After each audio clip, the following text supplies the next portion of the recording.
नमस्कार, स्वागत है आप सभी का एक बार फिर से आनंदीबाई हर्षेश सरस्वती बालिका विद्या मंदिर इंटर कॉलेज जालौन की ऑनलाइन स्टडी एजुकेशन में। मैं धर्मेंद्र कुमार सिंह राजा सर आज यहाँ पर आपको कक्षा 6 में है ना गणित विषय पढ़ाने के लिए आया हूँ यहाँ पर। ठीक है, और इसमें हमारा सबसे पहले हमें पहला चैप्टर पढ़ना है जिसका नाम है प्राकृतिक संख्याएं। ठीक है, प्राकृतिक संख्याओं के बारे में हम लोग जानेंगे क्या होते हैं, कैसे किन्हें प्राकृतिक संख्याएं कहते हैं, कैसे इनके क्वेश्चंस को सॉल्व करते हैं, ये सारी जानकारी इस सेशन में हम लोग आगे बढ़ते हैं। ठीक है, और ये मेरा पहला लेक्चर है ना।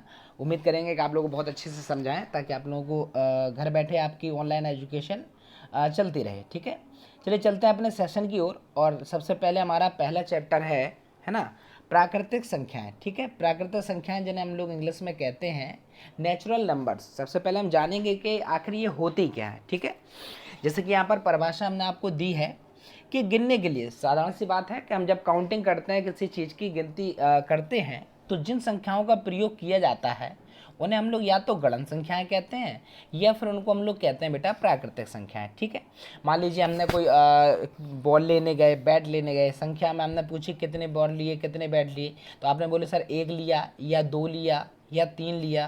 तो ये सारी जो संख्याएं हैं बेटा इन्हीं को हम लोग कहते हैं प्राकृतिक संख्याएं।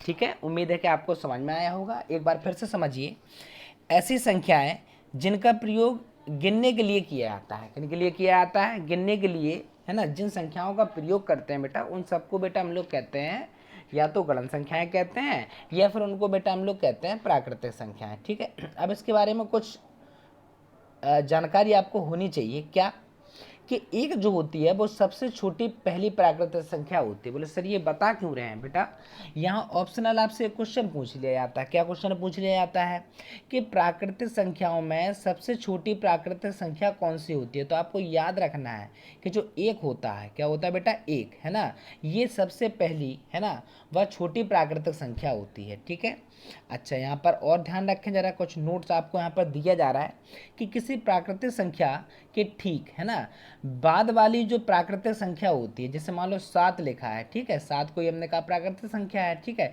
7 के 8 आगे वाली संख्या लिखी है ये 8। ठीक है, तो बेटा ये जो 8 संख्या होगी इसको बेटा हम लोग कहेंगे उत्तरवर्ती संख्या या अनुवर्ती संख्या। यानी किसी प्राकृतिक संख्या के आगे वाली जो संख्या होती है बेटा उसको हम लोग क्या कहते हैं, अनुवर्ती संख्या या उत्तरवर्ती संख्या। और अगर इसके पहले वाली, कैसे, ठीक पहले वाली, जैसे 7 के ठीक पहले कितना आता है बेटा, 6 आता है। ठीक है, तो बेटा 7 के पहले जो ठीक पहले वाली संख्या होगी उसको बेटा हम लोग क्या कहते हैं, पूर्ववर्ती संख्या। क्या कहते हैं हम लोग, पूर्ववर्ती संख्या। समझ में आ रहा है, यानी किसी प्राकृतिक संख्या के ठीक आगे वाली संख्या, ये नहीं है कि आपने और आगे वाले ले ली, जस्ट आगे वाली जो संख्या होती है बेटा उसको तो हम लोग कहते हैं, क्या कहते हैं, अनुवर्ती संख्या। और जो पीछे वाली होती है बेटा उसको हम लोग कहते हैं पूर्ववर्ती संख्या। ठीक है, क्योंकि आपसे यहाँ से क्वेश्चन बनते हैं कि अगर ऐसा क्वेश्चन लिखा होगा 7 की अनुवर्ती संख्या लिखिए, 12 की अनुवर्ती संख्या लिखिए, 13 की अनुवर्ती संख्या लिखनी है, तो आपको आगे वाली संख्या निकालने के लिए आपको +1 ऐड करना है। और अगर पीछे वाली प्राकृतिक संख्या निकालनी है पूर्ववर्ती संख्या तो माइनस आपको 1 करना है, ये आपको ध्यान रखना है। ठीक है, चलिए बेटा चलते हैं आगे। यहाँ पर एक इमेज आपको दिखाई दे रही होगी। ठीक है, जैसे कि हमने ऊपर क्या बताया कि जिन संख्याओं का प्रयोग गणना करने के लिए यानी गिनने के लिए किया जाता है उन्हें बेटा हम लोग क्या कहते हैं, प्राकृतिक संख्याएं कहते हैं। ठीक है, अब यहाँ पर हम पहले रो की बात करें तो बेटा इसमें एक सेव दिखाई दे रहा है, तो हमने पूछा बेटा ये इस रो में कितने सेव हैं, बोलेंगे सर आप 1। ठीक, इस वाले में बेटा कितने सेव हैं, बोले 2 सर। इस वाले में कितने सेव हैं, बोले सर 3 है ना। तो बेटा यहाँ पर अगर हम बात करें ये जो एक, है ना, हम आपसे पूछें कितनी वस्तुएं हैं या कितने सेव हैं तो आपने कहा सर 1। तो 1 क्या हो गया, संख्या। क्या हो गया, संख्या। क्योंकि कितनी वस्तु है, जब पे ये क्वेश्चन करते हैं कि कितनी संख्या है, कितनी वस्तुएं हैं, कितना है, ये कितना वाला जब आप प्रश्न करते हैं तो उससे बेटा जो बोध होता है उसी को हम लोग क्या कहते हैं, उसी को बेटा हम लोग कहते हैं संख्या। क्या कहते हैं हम लोग, संख्या। जैसे 1 यहाँ पर क्या है, संख्या। 2 यहाँ पर क्या है, संख्या। 3 यहाँ पर क्या है, संख्या। ठीक है, अगर आप सब टोटल बात करें बेटा इसमें कितने से हैं, है ना, तो आप क्या कहेंगे सर 1, है ना, 2, 3, 4, 5, 6, है ना। तो हमारे कुल कितने से होते हैं, 6 से होते हैं। तो 6 क्या होगा बेटा, एक संख्या होगी। क्या होगी बेटा, संख्या। ठीक है, तो आप जब ये प्रश्न करते हैं ध्यान रखें कितनी वस्तुएं हैं, कितने शेर हैं, है ना, कितने किताबें हैं, कितने पेन हैं, तो ये बेटा जो उसमें जो आप लोग बताते हैं उसी को बेटा हम लोग क्या कहते हैं, संख्या कहते हैं। ठीक है, उम्मीद है कि आपको चीज़ें समझ में आ रही होंगी। चलिए बेटा चलते हैं आपने आगे सेशन की ओर। इसमें क्या है, संख्याओं को जिन संकेतों द्वारा व्यक्त करते हैं, मान लीजिए आप बोल के बता रहे हैं, बोले सर 6, है ना, लेकिन आपने उसको अगर ऐसा लिख दिया तो बेटा ये होगा संख्यांक, है ना, है तो संख्या ही, क्योंकि 6 क्या बता रहा है, किसी वस्तु मतलब गिनने की किसी संख्या की गणना कर रहा है ना, तो उसमें क्या होगा बेटा, इसी को संख्यांक कहते हैं। इसी को हम लोग आगे जो है, संख्यांक का मतलब क्या होता है, प्रयुक्त अंक, यानी कि संख्या प्रदर्शित करने के लिए हमने कहा 6, तो 6 प्रदर्शित करने के लिए हमने ऐसा बना दिया, तो ये जो प्रयुक्त हम लोग अंक कर रहे हैं इसी को बेटा हम लोग कहते हैं संख्यांक। समझ में आ रहा है? चलिए बेटा यहाँ पर देखते हैं यहाँ पर एक सारणी आपको बेटा दिखाई दे रही होगी, यहाँ पर लिखा है ना 23 जैसे लिखा है, 23 लिखा है ना, 705 है ना, 2512, 84,000 है ना, 96 लिखा है कि नहीं लिखा है, शब्दों में भी यहाँ हमने आपको एक सारणी में लिखा हुआ है। अब क्वेश्चन क्या बनता है पहले वो समझें, ठीक है, क्योंकि अभी हमारा सेशन यानी कि एक्सरसाइज शुरू नहीं हुई, अभी हम सिर्फ चैप्टर के बारे में समझ रहे हैं कि कैसे हमें इस चैप्टर को सॉल्व करना है। ठीक है, जैसे 23 लिखा है, तो अगर हम बात करें क्वेश्चन क्या बनता है, आपको यहाँ ऐसी संख्या दे दी जाएगी, मान लीजिए 4 है ना, 2 0 यानी 420, ये 0 बना या 6 जो भी मान लीजिए। ठीक है, चलिए दोबारा लिख देते हैं साफ साफ। ठीक है, यहाँ पर ये 420 मान लो ये लिखा है। ठीक है, क्वेश्चन क्या पूछा जाएगा, संख्या में प्रयुक्त अंकों को लिखिए। समझ में आ रहा है? तो यहाँ पर बेटा कौन सा, एक तो 4 हमें दिखाई दे रहा है, एक 2 दिखाई दे रहा है और एक हमें 0 दिखाई दे रहा है ना, तो ये बेटा इसमें प्रयुक्त अंक होगा। क्रमबद्ध तरीके से लिखेंगे तो पहले 0 लिखेंगे, फिर हम 2 लिखेंगे, फिर हम कितना लिखेंगे 4। ऐसे बेटा 23 में प्रयुक्त अंक कौन कौन से हैं, 2 और 3, कॉमा लगा दिया, यानी कि दोनों में हम अंतर अलग अलग लिख रहे हैं, क्योंकि 2 अलग अंक है और 3 अलग अंक, दोनों मिलकर उन्होंने संख्या बनाई। क्या संख्या बनाई बेटा, 23 संख्या बनाई। ठीक है, अब यहाँ पर 705 की अगर हम बात करें तो हमने जैसे भी कहा था, आप 7,0,5 लिखिए, यहाँ क्रमबद्ध तरीके से लिखा है, तो पहले हमने किसको लिखा बेटा, 0 को लिखा, फिर हमने किसको लिखा, 5 को लिखा, फिर हमने कितने कितने को लिखा, 7 को लिखा है। ठीक है, उम्मीद है कि आपको चीज़ें समझ में आ रही होंगी। अब यहाँ पर देखें बेटा, बहुत ईजी आप लोग सॉल्व कर लेंगे। यहाँ पर देखिए 2 5 1 2 है ना, अब यहाँ पर कितना है, 2512 लिखा है। एक चीज़ आपको बहुत अच्छे से ध्यान रखनी है, क्या रखनी है ध्यान, मान लीजिए इस संख्या में अगर हम गौर करें बेटा, तो ये जो 2 नंबर हमें दिखाई दे रहा है, 2 अंक जो हमें दिखाई दे रहा है, ये 2 बार आ रहा है, लेकिन हमने क्या संख्या में प्रयुक्त अंक बताने हैं। अब वो 2 बार आए या 3 बार, उसको काउंटिंग आप लोग कितने बार करेंगे, एक ही बार करेंगे। ठीक है, जैसे यहाँ पर लिखा है, तो आपको पहले तो हम लोग जैसे कि 1 हमें पता है अलग अंक है ना, 2 अलग अंक है, अब यहाँ पर 5 है, अब बोले 2 को क्या 2 बार लिखेंगे, बिल्कुल नहीं लिखेंगे, 2 तो एक ही अंक होता है, हाँ उसका प्रयोग 2 बार किया गया है। तो उन्होंने ये नहीं पूछा कि संख्या में प्रयुक्त अंक जो हैं वो कितने बार प्रयोग रहे, उन्होंने सिर्फ ये कहा कि संख्या को बनाने में कौन कौन से अंकों का प्रयोग किया जा रहा है। तो बेटा आप लोग याद रखेंगे कि यहाँ पर 1 2 5, हाँ 5 को हम 2 बार ले सकते हैं, 3 बार ले सकते हैं, कितने बार भी ले सकते हैं। ठीक है, तो ये हमारी संख्या, ये ध्यान रखना आप लोग, इसको 2 को 2 बार मत लिख देना। जैसे कि यहाँ पर हम लोग गौर करते हैं अगले वाले में 84,096 लिखा है, तो 0 4 6 8 9 ऐसे तो लिखा है हमारा, तो ये हमारे अंक हो गए, है ना। तो अब ऐसे ही आपको कोई भी संख्या आपको दी जाएगी तो आप उसमें प्रयुक्त अंकों को निकाल लेंगे। ठीक है, उम्मीद है कि आपको समझ में आया होगा बेहतर तरीके से। चलिए चलते हैं बेटा आपने आगे क्वेश्चन की ओर। अब यहाँ पर एक परिभाषा और मिलेगी आपको, स्थानीय मान। स्थानीय मान क्या होते हैं समझना, तो किसी संख्या में प्रत्येक स्थान के जो संगत अंक होते हैं उनका जो मान होता है वो अलग अलग होता है बेटा, उसी को हम लोग कहते हैं स्थानीय मान। इसे आप लोग एग्जाम्पल से बहुत अच्छे से समझेंगे। ठीक है, यहाँ पर बेटा एक एग्जाम्पल के रूप में यहाँ संख्या लिखी है 3470 यानी कि 3477।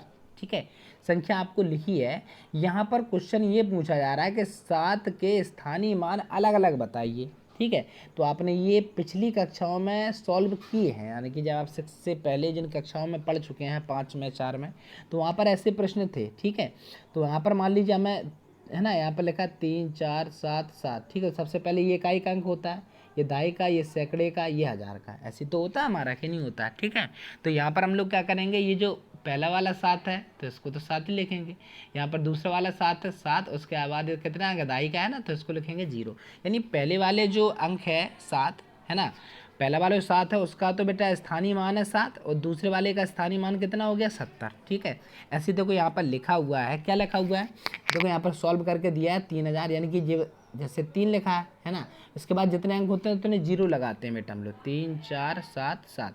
तो यहाँ पर 3 का लिखना है, मान लीजिए 1 2 3 अंक है हमारे, तो 3 के बाद 1 2 3 0, तो इसका स्थानीय मान बेटा 3000, इसका कितना होगा 400, इसका कितना होगा 70, इसका कितना होगा 7। लेकिन हमसे सबके लिए क्वेश्चन नहीं पूछा जा रहा, क्वेश्चन क्या पूछा जा रहा है कि केवल और केवल ये जो दो 7 हमें दिखाई दे रहे हैं इनके स्थानीय मान लिखने। तो पहले वाले का बेटा कितना हुआ 7 और दूसरे वाले का बेटा कितना हुआ 70। तो देखो पहले का स्थानीय मान हमने कितना निकाला यहाँ पर 7, और दूसरे का स्थानीय मान हमने कितना निकाला बेटा 70। ठीक है, आगे समझ में आपको। अब बेटा चलते हैं हम अपने आगे सेशन की ओर। ये हमारा पहला क्वेश्चन है। ठीक है, पहला क्वेश्चन क्या है, बहुत इजी क्वेश्चन है, हम लोग उसको बहुत अच्छे से सॉल्व करेंगे और समझेंगे। क्या कह रहे हैं वो, निम्नांकित संख्याओं को है ना संख्यांकों में व्यक्त कर, यानी कि संख्या जो होती है उनके अंकों में व्यक्त करना है। सीधी बात का है कि ना अंकों में आपको निकालना है। जैसे 427, ठीक है, तो देखो हमने लिख दिया 400, कितना लिखा था 27, तो हमने लिया 427 लिख दिया, हमारा आंसर निकल आया।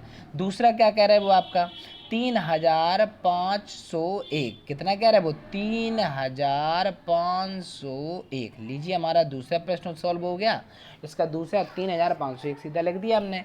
अगला क्या है हमारा 115 है, तो 100 कितना हो गया हमारा 15। लो हमारा तीसरा सॉल्व हो गया कि नहीं हो गया। ठीक है, सिर्फ हमें क्या करना है, अंकों में लिखना था बेटा। ठीक है, चौथा वाला क्वेश्चन क्या है 79,029। ठीक है, सबसे पहले 79,000 है ना, 29, अब 29 यहाँ पर लिखेंगे तो 7,000 हो जाएगा ये। ठीक है, तो यहाँ पर एक जीरो लेंगे हम लोग, तो हम लोग कितना लिखेंगे 29। तो ये हमारा बन गया 79,000 और क्या हो गया 29, क्योंकि यहाँ पर सैकड़े का कोई अंक नहीं बोला जा रहा था। ठीक है, तो वहाँ पर हमने बेटा कितना ले लिया, जीरो ले लिया। ठीक है, चलिए बेटा आगे चलते हैं। ये समझ में आ गए होंगे आपको। अब इसका जस्ट विपरीत करना आपको। पहले क्या करना था कि हमें शब्द दिए गए थे और अंकों में लिखना था। अब हमें अंक दिए जा रहे हैं और बेटा उन्हें कैसे लिखना है, शब्दों में लिखना है। ठीक है, तो जैसे कि यहाँ पर हम लोग देखें कितना लिखा है 7,000 है ना 019 है ना, यानी कि इसको हम लोग कितना पढ़ेंगे 7,019। कितना लिखा हमारा पहला वाला कितना लिखा 7,019, ये हमारा पहला सॉल्व हो गया। ठीक है, दूसरा हमारा कितना लिखा है, देखिए 23013, यही तो हो गया हमारा। तो ये कितना है हमारा देखो इकाई, दहाई, सैकड़ा, हजार, 10,000। तो ये हमारा बेटा ना कितना हो गया 23,000। दहाई के पे तो कोई अंक है, ये सैकड़े पर तो कोई अंक है नहीं, तो इसको छोड़ देंगे हम लोग। ये कितना लिखा हमारा 13 है, तो हम लोग क्या पढ़ेंगे 23,000 और ये कितना लिखा है बेटा 13 है। ठीक है, समझ में आ गया। तो हमारे दूसरे वाले का आंसर ये हो गया। चलिए बेटा तीसरा देखते हैं। देखिए 69379 है ना, लिखा कि नहीं लिखा, फिर से पढ़ेंगे इकाई, दहाई, सैकड़ा, हजार, 10,000, यानी कि ये हमारा कितना हो गया 69,000। ये कितना लिखा 300 और ये कितना लिखा 79 लिखा है ना, तो इसको हम लोग पढ़ेंगे 79। कितना पढ़ेंगे हम लोग 79। तो आंसर क्या हुआ बेटा 69,379, ये हमारा निकल के आता है आंसर। ठीक है, चलिए बेटा चलते हैं अपने अगले क्वेश्चन की ओर। अगला क्या कह रहे हैं, एक संख्या आपको ऐसे दी जा रही 8935,059, यही तो है। चलिए पढ़िए इकाई, दहाई, सैकड़ा, हजार, 10,000, लाख है ना, तो ये हमारा बेटा कितना हो गया 8 लाख। फिर से पढ़िए इकाई, दहाई, सैकड़ा, हजार, 10,000, 93,000 हो गया। यहाँ सैकड़े पे कोई अंक है नहीं तो उसको छोड़ देंगे। ये हमारा कितना लिखा 59, यानी 8,93,069। तो देखिए हमने लिखा है 8,93,000, कितना लिखा हमारा 59। ठीक है, तो ये हमने बेटा शब्दों में लिखना इनको सीख लिया। अब इसका सेकंड पार्ट भी है। ये क्वेश्चन बहुत अच्छा है, कई बार आपसे एग्जाम में पूछा गया है, तो आप इसको बहुत अच्छे से समझेंगे। ठीक है, वह क्या है हमारा संख्याओं को शब्दों में लिखना है। आपको क्या लिखना है एक रिपोर्ट के अनुसार शब्दों में लिखना है बेटा, ध्यान रखना। ठीक है, 1 ग्राम मानव मल में है ना 100 जो है जीवाणु अंडे होते हैं। ठीक है, 1,000 यहाँ पर जीवाणु कोष लिखे हैं, और ये जो आपको नंबर दिया गया है वो दिया गया है किसका, बैक्टीरिया का। और ये जो नंबर आपको दिया जा रहा है ये दिया जा रहा है विषाणुओं का। इनको शब्दों में लिखना है। जैसे सबसे पहले हमें क्या दिया जा रहा है 100 दिया जा रहा है, बेटा। तो हमने देखिए 100 को लिखा है, इसको हम लोग क्या पढ़ेंगे 100 लिख दिया हमने शब्दों में। ये हमारा कितना है 1000 है, तो हमने दूसरे वाले का ऑप्शन कितना लिख दिया 1000। तीसरा वाला देखिए अंक क्या हमारा, यही तो लिखा है। तो 1 मिनट जी, तो तीसरे वाले में हमें अंक दिया गया था एक, तो हमने कितना इकाई, दहाई, सैकड़ा, हजार, दसिया, लाख, है ना, और 10 लाख। तो बेटे ये हमारा कितना हो गया 10 लाख, ठीक है। यहाँ पर कितना इकाई, दहाई, सैकड़ा, हजार, दसिया, लाख, 10 लाख, करोड़। तो बेटा ये हमारा कितना हो गया 1 करोड़। बस बहुत ईजी सी क्वेश्चन है, मैं आराम से समझते हुए एक्सरसाइज को कंप्लीट करना है आपको, ठीक है। हाँ तो ये समझ में आ गया बेटा, हमें सिर्फ शब्दों में लिखना था, अंकों में लिखना। हमने 2 प्रकार के क्वेश्चन छांट लिए, ठीक है। ये देखिए बहुत बढ़िया क्वेश्चन है आपका, क्योंकि ये हमने एक्सरसाइज में आपको समझाया था। क्या समझाया था कि निम्नांकित संख्याओं में अंक छांटने हैं। आगे समझ में। हाँ देखिए यहाँ पर जैसे लिखा है 1 और 0, ठीक है। जरूरी नहीं है क्रमबद्ध, वैसे क्रमबद्ध तरीके में 0 1 भी लिख सकते हैं, और यहाँ पर 1 0 भी लिख दिया हमने, ठीक है। सिर्फ अंक लिखना है, ठीक है। कोशिश करें कि आप लोग क्रमबद्ध तरीके से 0 के बाद 1 लिखा करें, ठीक है। लेकिन कभी कभी बच्चे जो लिखा है उसी में कॉमा लगा देते हैं, तो ये ज़्यादा ईजी हो जाता है। तो बेटा 11 में क्या होगा 1,1, ठीक है। 18 में कितना होगा 1,8, 0 में तो कोई अंक कितना है, एक ही है तुम्हारा, 0 ही है, ठीक है। और 3 में भी तो हमारा एक ही अंक होगा, कितना 3, ठीक है। तो ये क्वेश्चन आपको समझ में आ गया, ठीक है। अब देखिए आज का हमारा गृह कार्य, ठीक है। आज का सेशन बहुत ही छोटा था हमारा, क्योंकि पहला डे है। आराम से हम लोग ईजिली से चीज़ों को समझते हुए पढ़ते हुए चलेंगे। करना क्या है गृह कार्य में, आपको होमवर्क है ये आपका, ये क्वेश्चन आपको दिए जा रहे हैं, इनको आपको बेटा अंकों में लिखना है। किस में लिखना है बेटा, संख्याओं में, यानी कि व्यक्त करना है। 5645 लिखना है ना। 1001 हो गया हमारा, और 2222 हो गया, ठीक है बेटा। तो ये 3 तो हमारे हो गए, जिन्हें हमें किस में लिखना है, संख्याओं में लिखना है। नीचे क्या है, ये आपको उल्टा करना है। इसमें क्या करना है बेटा, ये जो अंक आपको दिए जा रहे हैं, यानी कि संख्याएं ये जो आपको दी जा रही हैं कॉपी में, आप इसको क्या करेंगे शब्दों में लिखेंगे, ठीक है। आज का सेशन बेटा हमारा यहीं समाप्त होता है, और चूंकि ये आपकी पहली क्लास है तो आप कुछ चीज़ें और समझ लीजिए। जैसे कि आपको पता है कि हमारे यहाँ कोरोना वायरस यानी कि कोविड-19 की महामारी पूरे विश्व में फैली हुई है। बेटा ये व्हाट्सएप नंबर है, अगर आपको किसी भी प्रकार की समस्या या कुछ भी है, उम्मीद करें कि आप बेहतर रहें, बहुत अच्छे रहें, लेकिन फिर भी अगर कोई सुझाव है ना, तो ये व्हाट्सएप नंबर है सरकार की तरफ से 24 है ना ×7, यानी कि आपको 24 घंटे है ना 7 दिन उपलब्ध रहता है ये, है ना। तो ये आप इस पर करके जानकारी ले सकते हैं, ठीक है। उसके बाद सभी जो अभिभावक बंधु हैं वो अपने अपने मोबाइल्स में है ना आरोग्य सेतु ऐप जो है वो डाउनलोड कर लें, ताकि आप कोविड-19 के खतरों से बचे रहें। ये बहुत अच्छा ऐप है जो भारत सरकार के द्वारा ही चलाया जा रहा है, और इसमें अगर आप कुछ जनरल से क्वेश्चंस होते हैं, आप उसको फॉलो करके आप अपने आप से बच सकते हैं। इससे क्या होता है कि सारी जानकारी आपको मिलती है कि कहीं आपके आसपास कोई ऐसा व्यक्ति तो नहीं है जिसको कोविड-19 हो गया हो, है ना, ये कोरोना वायरस हो गया हो। तो बेटा इसको आप लोग ज़रूर से ज़रूर डाउनलोड करें, सभी लोग अपने अपने है ना मोबाइल्स में डाउनलोड करें। ज़्यादातर लोगों के में होगा, जिनके में नहीं है बेटा वो कर लें, क्योंकि ये सुरक्षा है ना के तरीके से आपको सुझाव देते हैं इसके ज़रिए। और इसमें ये भी बताते हैं कि आपके नगर में या आपसे कितने किलोमीटर की दूरी पर कोई व्यक्ति कोविड-19 से प्रभावित पाया गया है। तो आप अब मान लीजिए आप उससे नहीं मिल रहे, लेकिन आपका कोई जो व्यवहारी है वो उससे मिल रहा है ना, आपके घर वाले हो सकता है उनसे मिल रहे हो किसी तरीके से, है ना, या बात कर रहे हो, तो आप उनसे दूरी बनाए रख सकते हैं। इसलिए ये ऐप बहुत ज़्यादा ज़रूरी है, ठीक है।